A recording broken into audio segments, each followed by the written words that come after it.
Assalamualaikum warahmatullahi wabarakatuh. Sahabat beriman, tidak ada yang mau terkena musibah. Semua orang tentu pernah mengalaminya. Cuma dalam waktu yang berbeda dan musibah yang berbeda pula.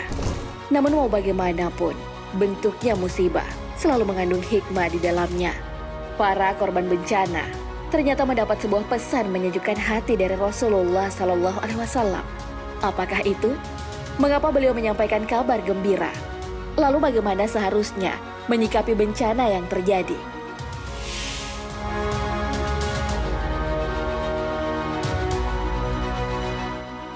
Tonton video ini hingga akhir agar tidak sesat.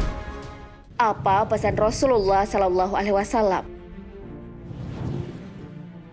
Apa pesan Rasulullah SAW kepada korban bencana? Bencana datang hampir secara beruntun. Tentu saja, sedih melihat semua itu. Para korban di berbagai daerah memerlukan bantuan, mulai dari bahan makanan sampai pada penguatan batin. Di tengah kondisi yang sedih dan terpuruk karena kehilangan keluarga, Rasulullah SAW memberikan kabar gembira bagi para korban bencana. Hal ini sesuai hadis beliau dan diabadikan dalam Sunan Tirmizi. Dari Aisyah, ia berkata, Rasulullah SAW bersabda, tidaklah seorang mukmin terkena duri atau yang lebih menyakitkan darinya kecuali Allah mengangkatnya satu derajat dan menghapus darinya satu kesalahan. Hadis riwayat Tirmizi. Saat hati terasa sakit dan tersayat karena kehilangan keluarga, tempat tinggal, dan mata pencaharian, Rasulullah SAW kembali memberikan penguatan batin kepada umatnya. Hal ini disebutkan dalam sabdanya, tidaklah seorang muslim tertimpa suatu penyakit dan keletihan, kekhawatiran dan kesedihan, dan tidak juga gangguan dan kesusahan, bahkan duri yang melukainya, melainkan Allah akan menghapus kesalahan-kesalahannya. Hadis riwayat Bukhari. Namun ada catatan mengenai dosa-dosa yang mana saja yang akan dihapuskan. Imam Al-Mubarakfuri memberikan penjelasan mengenai maksud penghapusan dosa yang terdapat dalam hadis Rasulullah SAW itu. Dosa-dosa yang akan diampuni adalah dosa-dosa kecil, bukan dosa besar seperti syirik dan dosa besar lainnya.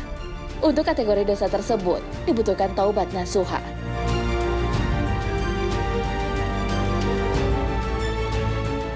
Mengapa harus menyampaikan kabar gembira? Allah Subhanahu wa Ta'ala mengutus para nabi dan rasul untuk menyampaikan kabar gembira. Hal ini sudah sangat jelas diabadikan dalam Al-Quran. Mereka kami utus selaku rasul-rasul pembawa berita gembira dan pemberi peringatan agar supaya tidak ada alasan bagi manusia membantah Allah sesudah diutusnya rasul-rasul itu. Dan adalah Allah Maha Perkasa, lagi Maha Bijaksana. Al-Quran, Surah An-Nisa ayat 165. Memberikan kabar gembira adalah salah satu hal yang tidak terpisahkan dengan Rasulullah SAW. Hal ini sesuai firman Allah Subhanahu wa Ta'ala. Dan kami tidak mengutus kamu, melainkan kepada umat manusia seluruhnya, sebagai pembawa berita gembira dan sebagai pemberi peringatan. Tetapi kebanyakan manusia tiada mengetahui. Al-Quran, Surah Sabah ayat 28. Berbagai cerita bahagia dapat membuat hati lapang, memperkuat silaturahmi antara pemberi dan penerima kabar, dan juga mendatangkan ketenangan. Para nabi dan rasul menyampaikan kabar bahagia, tentunya berasal dari Allah Subhanahu wa Ta'ala. Lalu siapa yang akan menerima kabar gembira itu? Salah satunya disebutkan firman-Nya dalam Al-Quran. Dan orang-orang yang menjauhi dogon, yaitu tidak menyembahnya dan kembali kepada Allah, bagi mereka berita gembira. Sebab itu, sampaikanlah berita itu kepada hamba-hambaku. Al-Quran, Surah Az-Zumar ayat 17. Ada banyak kabar gembira untuk orang-orang yang melakukan perintah Allah Subhanahu wa Ta'ala.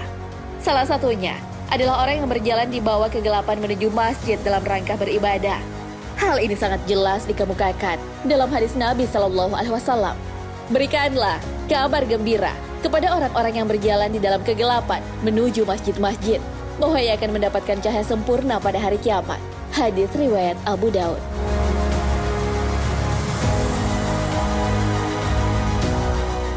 Bagaimana seharusnya menyikapi bencana? Semua yang terjadi di dunia ini adalah atas izinnya. Hal itu juga berlaku mengenai gempa atau bencana yang kerap terjadi di beberapa wilayah. Ada banyak hikmah dari banyak peristiwa yang terjadi itu. Semakin seseorang mampu memahami hikmah dari Allah Subhanahu wa Ta'ala, Maka semakin lapang hatilah ia menerima hal itu. Hal itu telah diabadikan dalam Al-Quran. Allah menganugerahkan hikmah kepada siapa yang ia kehendaki. Dan barang siapa dianugerahi hikmah itu, ia benar-benar dianugerahi karunia yang banyak. Dan hanya orang yang berakal lah yang dapat mengambil pelajaran. Al-Quran, Surah Al-Baqarah ayat 269.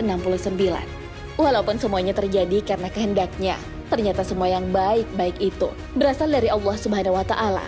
Dan keburukan ternyata bersumber dari manusia itu sendiri. Apa saja nikmat yang kamu peroleh adalah dari Allah. Dan apa saja bencana yang menimpamu, maka dari kesalahan dirimu sendiri.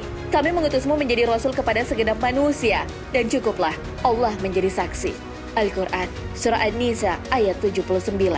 Ada banyak kejadian yang terjadi yang disebabkan karena manusia itu sendiri. Pembuktiannya bisa dilihat dari berbagai dalil.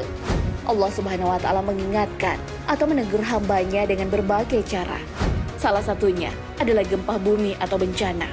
Membicarakan hal ini, tentu kisah kaum Nabi Lut bisa dijadikan pelajaran. Maka tatkala datang azab kami jadikan negeri kaum Lut itu yang di atas ke bawah kami balikan. Dan kami hujani mereka dengan batu dari tanah yang terbakar dengan bertubi-tubi. Al-Quran, Surah Hud ayat 82. Sebagai manusia, seharusnya melihat kembali bencana itu disebabkan salah satunya adalah kekhilafan, kesalahan, kekeliruan, kezaliman manusia itu sendiri. Hal ini tentu yang perlu dievaluasi dan diintrospeksi adalah diri sendiri. Masyarakat dan pengambil kebijakan menyikapi bencana juga harus melihat dari sisi ilmiahnya. Nah, sahabat beriman, itulah penjelasan mengenai kabar gembira dari Rasulullah SAW untuk para korban bencana.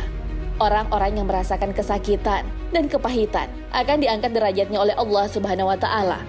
Begitu juga dengan dosa-dosanya akan diampuni. Namun, dosa yang dimaksud adalah dosa yang dikategorikan dosa kecil. Rasulullah SAW dan para rasul dan nabi memang diutus oleh Allah Subhanahu wa Ta'ala untuk memberikan kabar gembira kepada umat manusia. Tentunya, kabar gembira ini bisa memberikan ketenangan bagi yang sedang bersedih.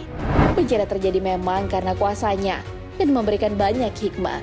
Bencana ini juga mengajarkan untuk berempati kepada mereka yang terdampak. Hal ini tentu adalah aplikasi dari perintah Allah Subhanahu wa Ta'ala di dalam Al-Quran. Dan tolong menolonglah kamu dalam kebaikan dan ketakwaan. Dan janganlah tolong menolong dalam berbuat dosa dan pelanggaran. Dan bertakwalah kamu kepada Allah. Sesungguhnya siksa Allah sangatlah berat. Al-Quran, Surah Al-Ma'idah ayat 2. Wallahu a'lam bishawab. Wassalamualaikum warahmatullahi wabarakatuh.